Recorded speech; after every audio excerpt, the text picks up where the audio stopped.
Okay, so can this franchise just fucking die now?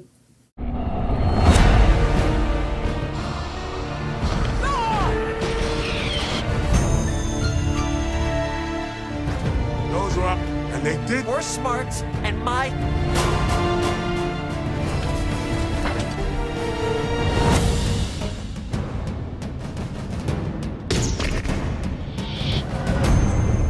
He told me enough. No, I.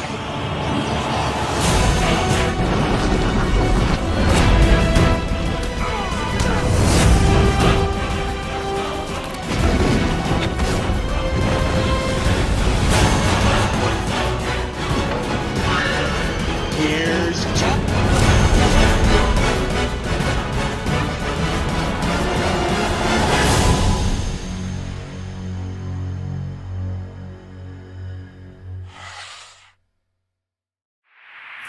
Hey everyone, it's Don G. Corleone here, and I am here with a brand new epic movie rant.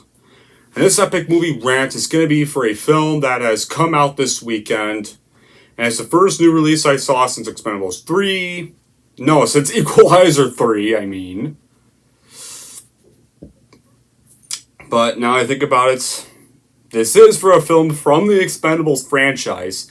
And it's the newest one that's come out to theaters this weekend. A film that looked even worse, had less notable action stars. That film is going to be for none other than this weekend's The Expend4BLES, or The Expendables 4, as it should be called. They call it The Expend4BLES. What is with this whole trend of numbers being in this? Like, 2011, you had Scream 4, which was supposed to be Scream 4, but it has 4 as the A. And now you have 4 as the A for this movie.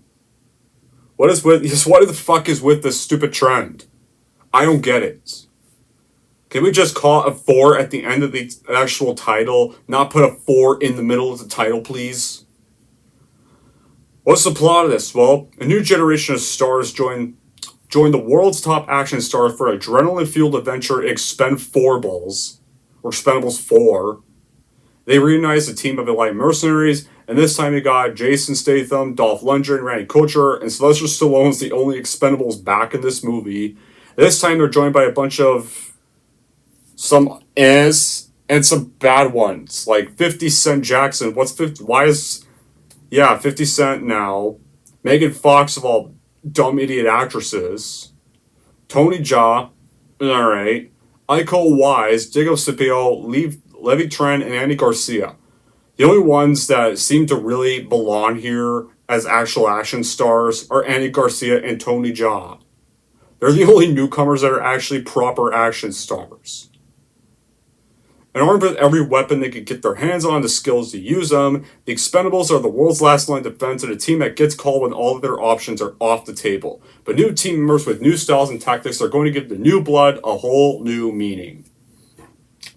How is this made? Well, after the Expendables 3, which also sucked, underperformed at the box office, the future of this series was pretty much left on hit dives for like 9 whole years. And production stalled for several years. Then by November 2014, the project was announced to be developed with intent to retain its R rating like the first 2 films. Then in December 2016, Stallone announced that the 4th installment would be the final film in this series. It would be originally released in 2018, but then by March 2017, Stallone left the project and the franchise because of creative differences over the script and direction for continuing the franchise. Then January 2018, after vocal support from other cast members, especially from Arnold Schwarzenegger, Stallone decided to hit the fucking button and just return to the series anyway, with a post of his social media platforms confirming new developments for the 4th movie. Then by August 2020, Vertice announced their involvement as a production studio of the movie alongside Lionsgate Millennium Films, and it revealed that Patrick Hughes would return to the series as director. Why? Why that guy again? I don't know. Then in November 2020, the president of Millennium Media, Jeffrey Greenstein, stated the studio is going to continue work on Expendables 4 after delays due to the pandemic. In August 2021, then they tried to confirm that Scott Wong would be directing the film, replacing Patrick Hughes, and Statham serving as producer of the film. And Stallone confirmed his involvement with the project. And apparently, The Expendables 4 was the same project as a planned spin-off about Jason Statham's character, and it was going to be called The Expendables: A Christmas Story. What the fuck in title is that? The Expendables: A Christmas Story? That seems like a shitty title. In fact, this was originally supposed to be a spin-off, and it was the film's working title. And they just slapped on Expendables 4 to get tickets. You'll find out why this shouldn't even be called Expendables 4 later in the review, though. And then according to Dolph Lundgren, the movie's budgeted is literally $100 million, even though this movie doesn't even feel like $100 million. But after the film was shot and poorly marketed, EXPEND4BLES was released in China on September 15, 2023, and has been released in the United States on September 22nd, 2023 by Lionsgate. And the film, like, holy shit, the reactions to the movie have been horrible. The Expendables 3 got negative reviews as well, but this movie got even worse reviews. Like, wow. And you want to know what it made at the box office? It bombed so fucking bad at the box office. Here's the opening weekend results. Only $8 million on a $100 million budget. Probably even more with all the marketing. Shit. I think, like, this is a sign that nobody gives a shit of this franchise anymore. The damage has already been done. Because as for my reaction, this movie was so much worse than the third film. The third one sucked, but this one was just even more unwatchable. Yeah, the R rating is back, and those who like the film probably just goes, hey, the R rating is back, yay! The R rating is back, but it doesn't fucking matter. Regardless, rated R or not, it's still a shit movie. Just because a movie is rated R again doesn't make a certain sequel fucking better than a certain PG-13 sequel. Whenever this trend happens, it's never a good thing. Look at Alien vs. Predator 1. That was rated PG-13 and people got all mad about it. So guess what? The sequel AVP Requiem went back to rated R, and it was still an uglier piece of shit than the first one was. Live Free or Die Hard. Some were mad it was PG-13, but it ended up being surprisingly decent. I mean, I actually like Live Free or Die Hard, but I like although I prefer the unrated version. We at least got an unrated version of the DVD, so fans should be at least grateful we got an unrated cut that restores all the R-rated stuff, and that's the cut we should have had. Because then we wouldn't have had the fifth movie, A Good Day to Die Hard. That released in 2013, like 6 years after Live Free or Die Hard, and it was dog shit. And just about nobody likes that film at all. I don't know a single person that even likes that movie. No one likes Good Day to Die Hard. Nobody. And now you have the recent trend in this, Expend4BLES. Expendables 4, it should be called that, not Expend4BLES, which is a stupid title for a fourth one, which you could call a reboot of the whole franchise. And a second attempted reboot, because even the third one was a reboot as well, because the Expendables 3 was about this bunch of expended brats you don't like, and literally, as soon as they meet the original team members, they're like, these guys are too old, they're still trying to act like badasses. Just insult them, disrespect the original team members. And in fact, these guys are just such brats, they just make you root for Mel Gibson to kill their asses. This one, it's just another attempted reboot as well. This time with just stars that don't fit into action, like 50 Cent and Megan Fox, what the fuck? Why Megan Fox of all actresses? That dumb chick cannot act. And she's an actress that has pretty much lost any respect. I hated her in the Transformers movies. I hated her in the Michael Bay Ninja Turtle movies. Okay? She sucks in everything she's in. Name one performance she has that's good. One. In the comments below. Of all the actresses they could have picked, many other better action actresses that would have fit this better. Either Charlize Theron or Scarlett Johansson or Emily Blunt would have been... Many other actresses would have been better picks. Many more. I could name many more that would have been... Even Sigourney Weaver would have been a better female Expendables member. If they wanted a female Expendables member, they could have picked either one of those. But even regardless, though, I don't think even one of them could have saved this embarrassment of a movie. It probably would have still sucked regardless.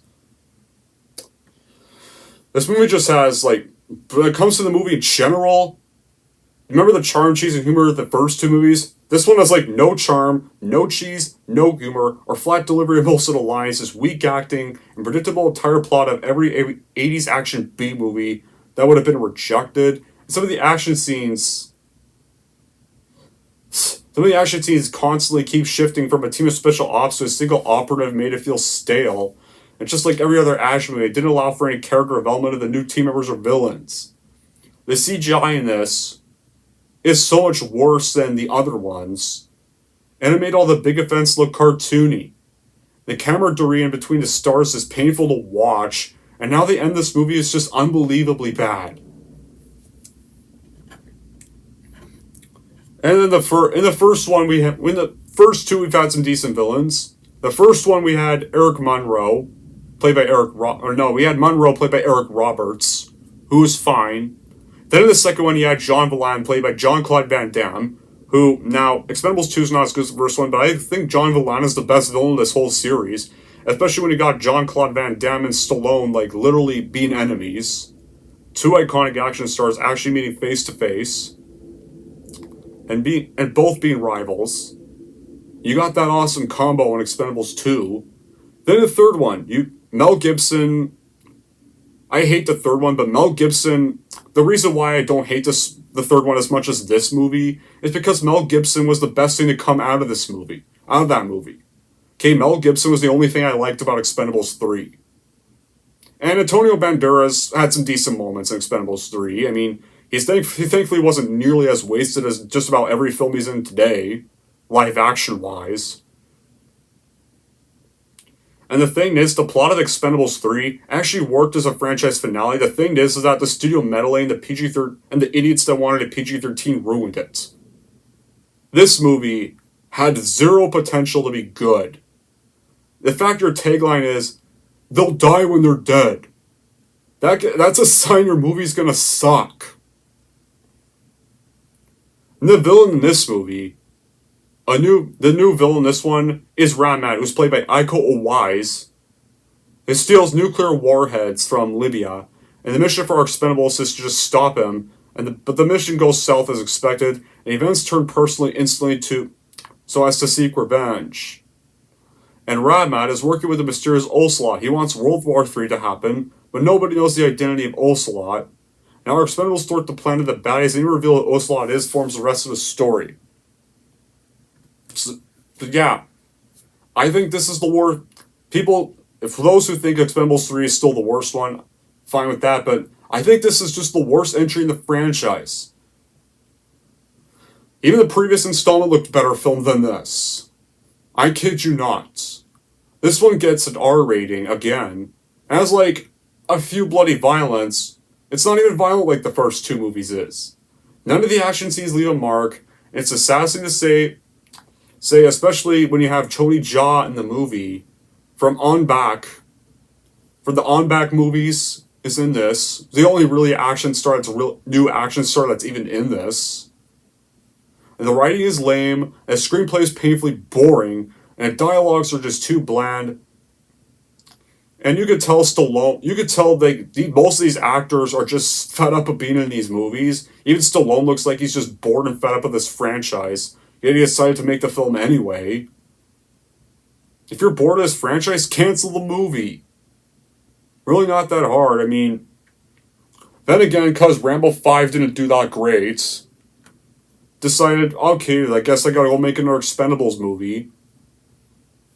Despite the fact he had some success when voicing King Shark in the Suicide Squad, the James Gunn Suicide Squad movie, he was good in that as King Shark, and he still had a good role in that. I mean, if Suicide Squad hadn't bombed, we could have had more King Shark. Gave a new franchise for Stallone to be in. New good franchise, so. And if one remotely expects the film to be somewhat similar to the previous three films, don't. There's hardly any action scenes here. The twist is laughably predictable and stupid. And they try to force in story in this movie. Nobody watches the Expendable franchise for a story. They watch it because they want to have good throwbacks to all the 80s action films they grew up watching. That's Expendables we want to watch. Not this. This is not Expendables at all. And when it comes to thinking, which one do you think is worse? This or Dial of Destiny? I think they're both tied, although this one might be slightly worse because Dial of Destiny, at least... The thing is with Dial of Destiny, the ending scene with Indy and Marion was the only scene I liked. I like that they at least got back together and Indiana Jones didn't die. And him and Marion reconciled. So that was the only saving grace to come out of that film. The rest of that film was shit. This film, I hardly found anything good or enjoyable. So I think this might have to be worse. Easily. This might have to be the worst movie I've seen this year. The editing is garbage. The performances are worse than a lot of fan films.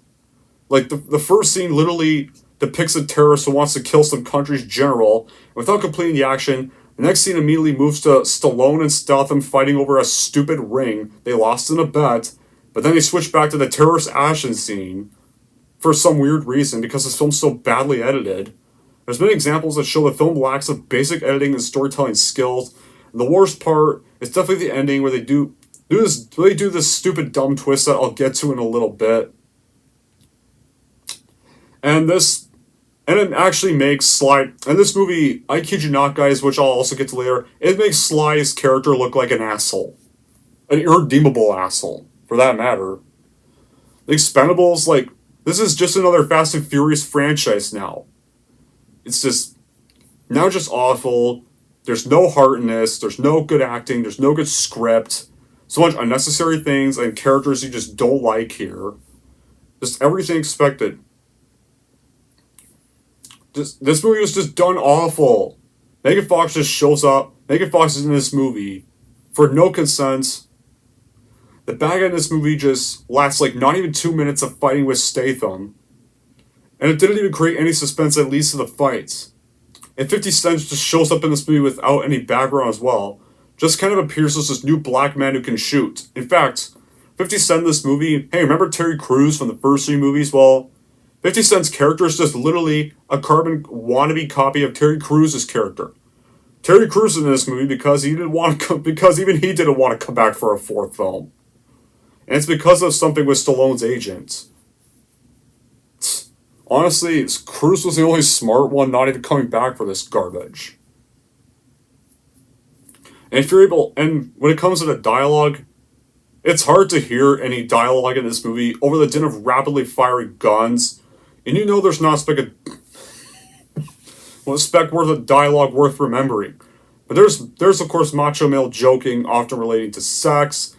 There's a Spanish stereotype that's part of the Expendables. I forget his name, I don't care. And it just feels like you're watching locker room raunch from a presidential hopeful. The rest of the conversation is not so much about the arsenal could destroy the world, it's about getting revenge on rivals. And Stallone and Statham, their banter is good to watch in the first 2 movies. But they barely have like banter at all. They have like a few minutes, and that's it. There's like no fucking humor in this film that's even funny. And even when they try to be funny, they keep cutting to something serious. So what's the point of the humor in this scene? Like, one scene in general, during the beginning, is when the bad guy has the general's son, and the general's like, don't kill my son, don't kill my son. And the kid's like, it's like as if he's like, what the fuck am I doing here? Why am I in this movie? Why am I on this set? I don't know what's going on. This kid looks so bored. Such a horrible performance. Like, the kid doesn't even look terrified for his life. He just like, okay, can my character die so I can go home now? He just looks so stale. We're supposed to take this moment seriously? Wow. In fact, this sequel took like nearly a whole decade in the making. It's clearly not made for long-suffering fans of this franchise, because most of the iconic cast barely has any screen time. You know what this movie should have been called instead of Expend4BLES or Expendables 4? Should have been called Jason Statham and barely any Expendables. Just call this Lee Christmas the movie, because it's just a better title. It should be just called Lee Christmas. This isn't even made for people like dumb, cheesy action movies. This movie's not even made for anyone. And the movie plays it completely straight most of the time, and there's no campiness to show. It isn't even made for people like slick, cool action movies, because director Scott Wall continues a serious streak of having directors who can now barely string a coherent series of shots together to tell a story. Just almost every shot looks cheap, and the progression of events is clunky as hell. The woeful incompetence is how I literally describe most of this movie. It even has some of the worst special effects I've ever seen put to screen since A Good Day to Die Hard, and somehow this movie cost over $100 million. So who is this even for? Whose idea was it to make an action sequel that will appeal to just none of its potential audiences? The CGI was horrid. Because yeah, the CGI was horrid. It literally looks like something from the beginning of CGI, and it didn't do anything to help the movie along. The CGI just looks like it's slapped together by a 12-year-old idiot. The fight choreography just looks as though it's made by that same 12-year-old kid, who clearly doesn't know how to direct, and probably just beginning film school. The action looked like it was just a bunch of kids running around, playing make-believe with fake guns, or toy guns, or Nerf guns. And the guns look and sound like crap. Like, where's the epic... Remember the epic weapons, like the one that Terry Crews had? The boom, boom, boom, boom, boom, boom, boom. All the great weapons, they're gone. There's no good weapons in this movie. All the weapons look like toys. Literal toys. In fact, this whole movie feels like it cost like $10 to produce all of this.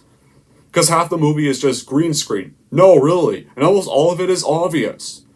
It feels like the quality of every direct-to-DVD Escape Plan sequel that Stallone keeps wanting to make, and I can bet Stallone is probably going to be doing more Escape Plan sequels, and clearly it kind of feels like Stallone would rather be doing more of those over another Expendables movie now, because now he just seems so bored of the series now and wants to retire, since he's kind of approaching his 70s, or he's in his 70s, and now he seems... And of course, because now he's just retiring from action movies, because now most of the time he's just making either reality shows starring his daughters, a cliffhanger 2 that nobody wants. Hell, I wouldn't be surprised if he now wants to go make a Rocky 7. No, not like a Creed movie. Not one with Creed, just a Rocky 7 where it's just Rocky again.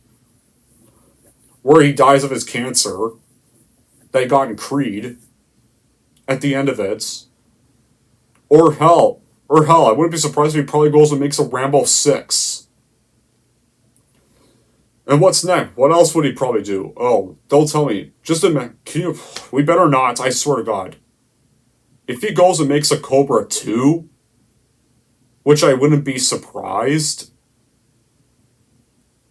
I'd be mad. If we get a Cobra 2, we better not. A Cliffhanger 2 is bad enough. We don't need a Cobra 2 or a Demolition Man 2 next. The writing, it just kind of shows that Stallone is just out of ideas at this rate. The writing is boring and cringe. The story's even more so. It's like no one cared to put in any effort with this movie. They just wanted to kill their own franchise. Somehow it has a $1 million budget, even though it doesn't look like $100 million. It's trash, and even Expendables 3 looked more like $100 million, regardless. And this trash is the best they could put out. No good acting. Just fired up for some sexy stuff that most of them were just repeating memorized lines in the scenes that mattered. The guns and bombs in this movie are atrocious. They don't meet up with how guns and bombs work in real life. And the blowback that would have killed and dismembered people is just completely ignored. And actors get close to burning jet fuel and don't even realize it was there. And they parachuted onto a ship and were so high they would have picked up by radar. And yeah, the R-rated gore, there's some R-rated gore in it, and it's just stupid headshots. And even those look stupid. In the first film, with action sequences, you have the war on Monroe's base in Valena. And it was cooler in the director's cut of the film, because in that one, you had Diamond Eyes Shine Down, boom lay, boom lay, boom, boom lay, boom lay, boom. What pushes on your knees, boom lay, boom lay, boom. And this our philosophy. It's good fucking music in that. Director's cut of the film made it more epic. They had great soundtrack in Expendables 1. Expendables 2, you had an entire airport war. All these action stars in one scene combined. Even this great moment. I'll be back. You went back enough. You went back enough. I'll be back. Yippee-ki-yay. Or, like Arnold's character, even referencing all these great other action franchises. What's next, Rambo? His shoes all bigger than this car. Or in the mini car, when him and the church are all driving the mini car for the airport. In that moment, it felt like you're seeing all these characters into one scene, all duking it out. Then the third film, you had a lame-ass fight with Stallone and Gibson. Do you get a better final fight with this movie? No. What you get with this movie is just barely any of the team members we're supposed to be seeing, all just imprisoned and escaping on a fucking cargo boat. Just, the whole movie just feels like one entire damn scene. Just extended and say, hey, that's a movie. Let's release that.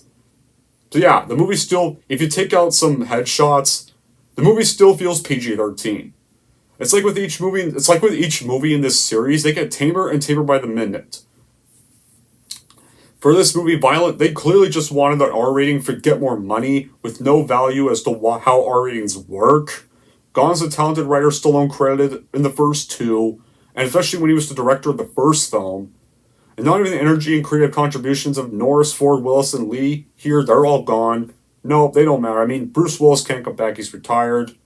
Harrison Ford was busy making The Denial of Disney from Indiana Jones. Chuck Norris isn't here, Jet Li's not here.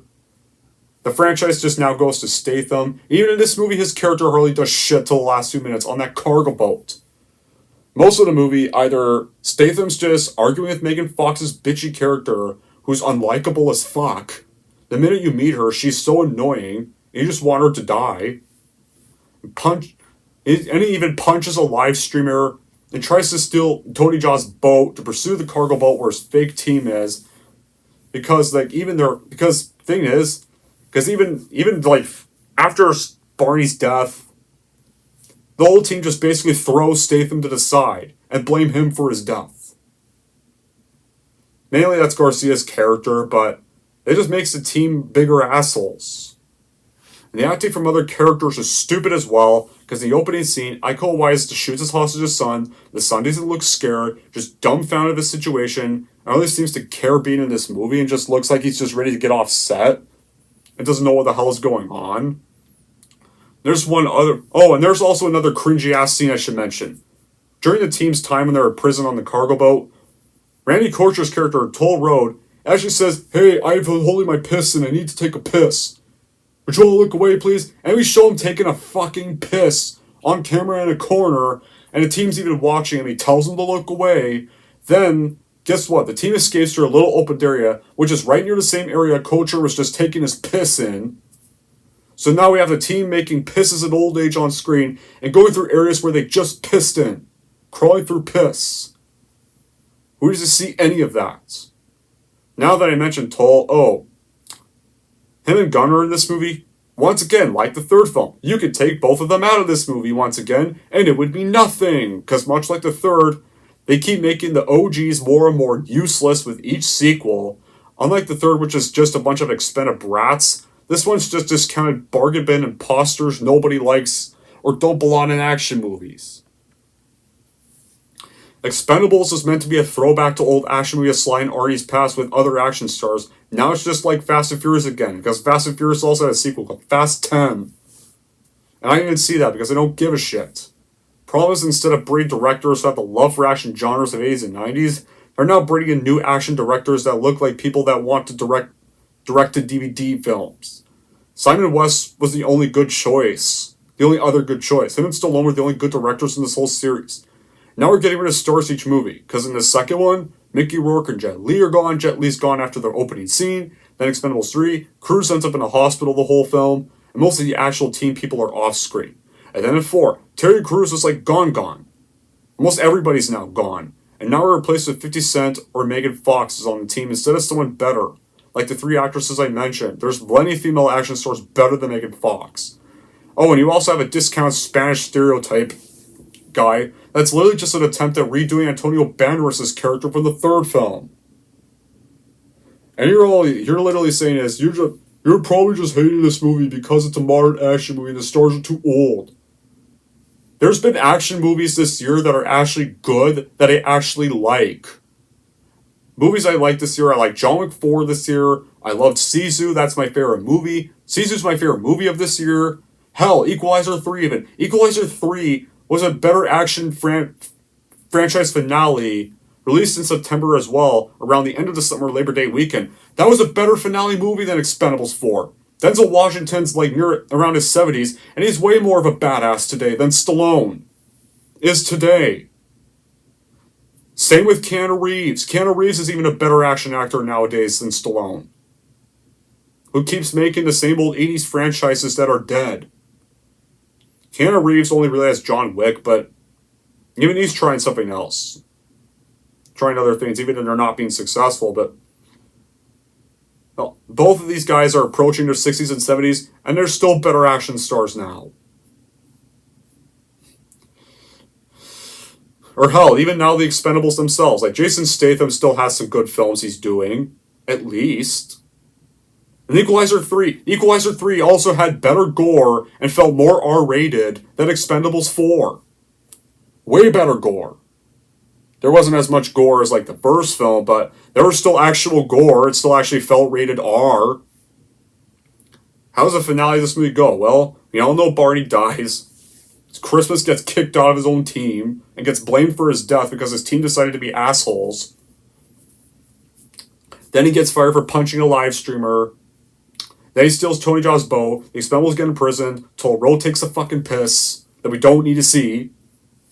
Then the Expendables escape through a tunnel that was created by Toll Road's piss. And then Lee Christmas just kills a bunch of baddies on a boat. And all we get here, the film just feels short, and most of the movie is just some scene on a cargo boat. Christmas goes on his own to seek out Tony Jaa's character, then decides to steal his boat, but Tony Jaa ends up going with him. We find out he's also a former friend of Barney's. And Andy Garcia's character tries to hide his identity before seeing Barney's ring on Christmas's finger. No, wait, no. That was actually Tony Jaa's character. Never mind. Then Tony Jaa helps Christmas provide a boat so they can catch up with the rest of the team. Yeah, you have Tony Jaa back. So it's nice to see Tony Jaa in a movie again. For those who love the On Back films and The Protector, it'll be nice to see him back. But he just feels like a discounted Jet Li's character from the first movie. Then the Expendables make their way to the ship. They're captured by Rahmat's goons. They've realized someone on their team leaked their intel. And a group of goons enter. They take Andy Garcia's character as a hostage. Then Desha helps Christmas get close enough to the ship. They climbs on and starts killing his way through goons to get back to his friends. He manages to make contact with Matt to taunt him, leading him to send more goons to go after Christmas. In their pursuit, Christmas gets the villains to fall into his traps where they die, and he comes across more weaponry. As he looks for the rest of the team, he frees them and the whole team starts to kill every other goon on the ship. And Lash and Desha even team up to kick Rahmat's main goon to his death. And Toll Road ends up stabbing the side and requires medical attention, and he's out for the rest of the film. Christmas finds Rahmat, faces off with him, engaging hand-to-hand combat, but then Christmas grabs Gunner's tomahawk. Because guess what, guys? It's revealed that Andy Garcia's character is evil in an obvious twist. Then Rahmat's character gets a tomahawk stabbed into his chest. Before he dies, he says he doesn't have the code. It's his actual boss that does. As soon as it's revealed that Marshall's Ocelot all along, he kills By and others while Christmas gets the team onto a lifeboat to get Toll Road to safety. Christmas, though, decides to stay behind and get rid of the warhead, even if it means it's going to sacrifice himself, because Lee Christmas is the only decent character in this whole movie that's not an asshole. He drops the anchor down the ship and prepares to go down with the ship. And Christmas prepares to fight Marshall until a chopper shows up out of nowhere, and it blasts Marsh to chunks of CGI blood. And guess what, guys? You want to know what's fucking obvious? It's Barney Ross. He faked his death the whole time to draw Ocelot out of hiding. And he gets Christmas onto his chopper. And he blows the ship up to pieces and causes the warhead to sink and detonate underwater. So, well, maybe Barney didn't die, at least. Same with Rambo 5, even Rambo didn't die in that film. At least so. At least none of Sly's characters have bit the dust for his old franchises. Even Rocky at least didn't bite the dust. or he probably did off screen. He probably will eventually off screen because Rocky now has cancer at some points, but even they didn't show him die. But I can bet they were originally going to let Barney be dead. I can swear to God that was probably their original plan. And eventually he would join the list of characters that get shitty send-offs and deaths like Dante, Becky and their baby dying in Clerks 3, Luke Skywalker becoming a grumpy as fuck hermit, drinking alien titty milk, and then trying to kill his own nephew, and then dies on a fucking rock in The Last Jedi, Han Solo getting killed by his own fucking son in Force Awakens, because Carrie Fisher died in real life, late Princess Leia dies pathetically in Rise of Skywalker, Michael Keaton Batman obsessing over spaghetti, explaining things with spaghetti and dying in The Flash, Jane Foster gets cancer by this Mary Sue, but then she fucking dies anyway in Love and Thunder. Then you got both T'Challa because Chadwick Boseman died. Marvel decides to be disrespectful to his death, and after T'Challa died of Chadwick's real-life disease to sell tickets in the beginning of the film. And then guess what, guys? Angela Bassett's character also fucking dies in that film, from what I hear. Or hell, half the Autobots from Age of Extinction in the original trilogy all fucking die, except for Optimus Prime. Rocky even getting cancer in Creed, and just most of the first Creed, just Rocky throwing up, coughing, and fainting somehow gets Sly the Oscar nomination. But not many other better portrayals of the character, like in Rocky Balboa. The only way Sly gets an Oscar nomination for Rocky is throwing up, coughing, and fainting.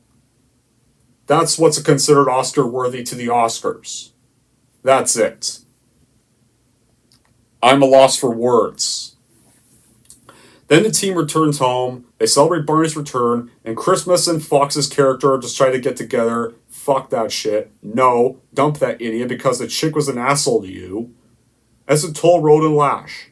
Christmas then asks Barney, who was that other corpse on the plane then, if that wasn't you?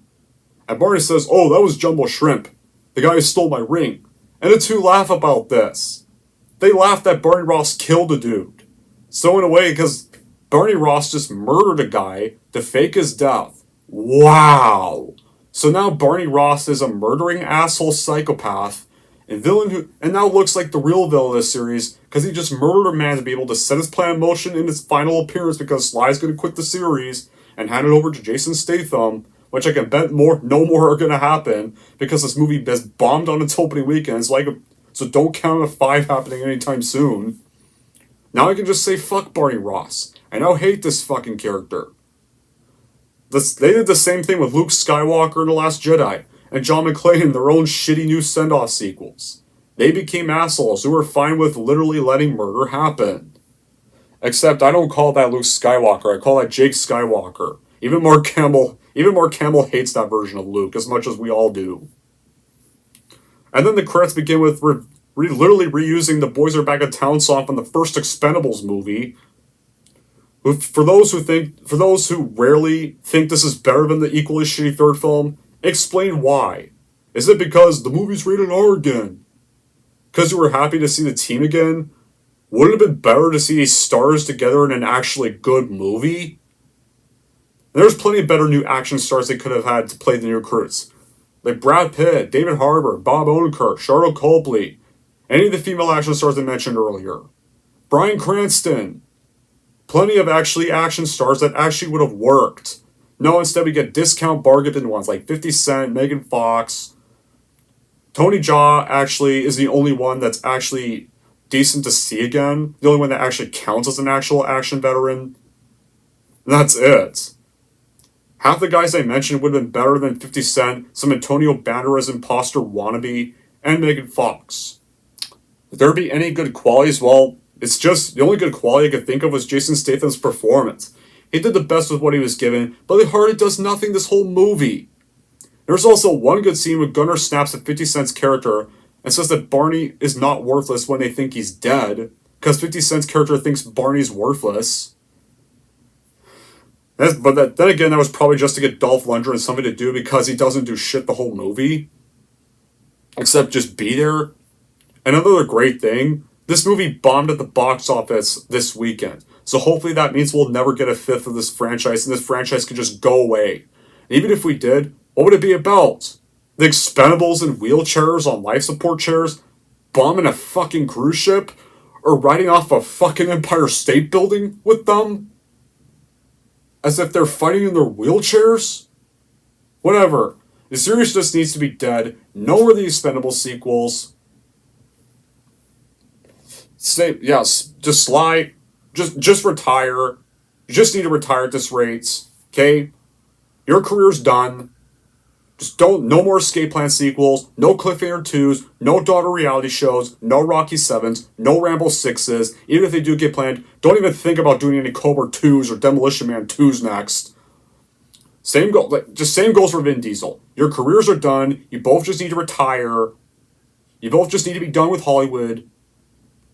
Because you guys just keep relying on the past. Same with Diesel. Like, Diesel, dude, no more Fast and Furious sequels.